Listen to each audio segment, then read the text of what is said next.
Hello guys! Today is March 10, 2024 at ngayon isisilang ang aking second grandchild. Iyan nga pala si Mommy Rain, ang aking bunso. Mamaya-maya lang, malapit na namin masilayan ang aming prinsesa. Dumaan muna kami dito sa Jollibee para mag-breakfast, para may laban-laban naman mamaya. At nandito na nga kami sa binangonan ng Lakeview Hospital for admitting. Syempre, marami kang dapat pirmahan bago makapasok sa loob. At ayan na nga, kinuha na nga ang aming mga bagahe. At ayan na nga si Ate Rain. Ready na siya, pero sabi niya kanina kinakabahan daw siya.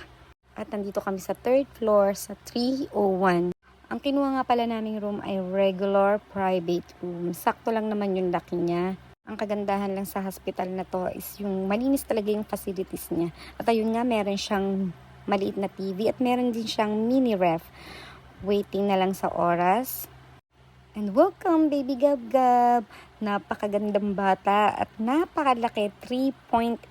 Kaya naman tuwa yung mga nurses at yung kanyang doktor. Hindi ko na na-videohan yung sa loob kasi bawal. Napaka-cute naman talaga ng batang to. Kamukha ng kanyang mommy. At ito na nga, nag-room in na si Mommy Rain after niya sa recovery room. Pero wala pa rin si baby Gab-Gab. Siguro maya-maya pa. Napakahirap talaga kapag cesarean section.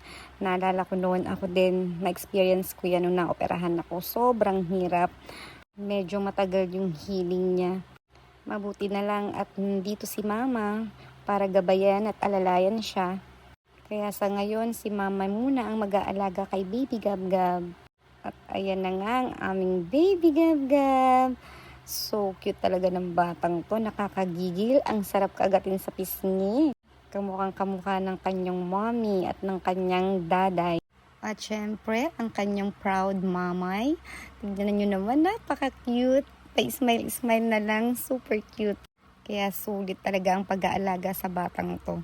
Kahit hindi muna maglamyerda si mamay, maalagaan lang ang bebe na to na super cute, ang taba-taba ng pisngi.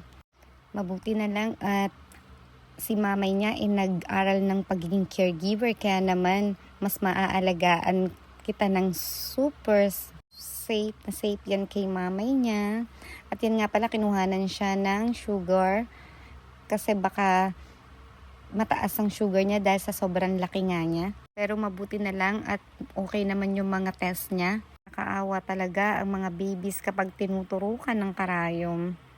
Mabuti na lang nandito si mamay para maghele-hele sa aming baby Gab-Gab. Napaka-cute. Walang pagsiglan ng saya ang puso ni mamay sa super cute na bebe na yan. Nawala lahat ng inis ni mamay, yung galit ni mamay nung time na nalaman kong buntis ang mami mo. Pero ganun talaga, nandyan ka na, super love ka ni mamay, ikaw naman na magiging prinsesa ngayon ng mamay mo. At sana maging singer ka din katulad ng yung mamay. At eto na nga, pauwi na kami after 3 days, makakauwi na rin kami sa bahay. Finally, makakatulog na rin kami ng maayos. At feeling ko ako yung nanganak, ako yung pagod.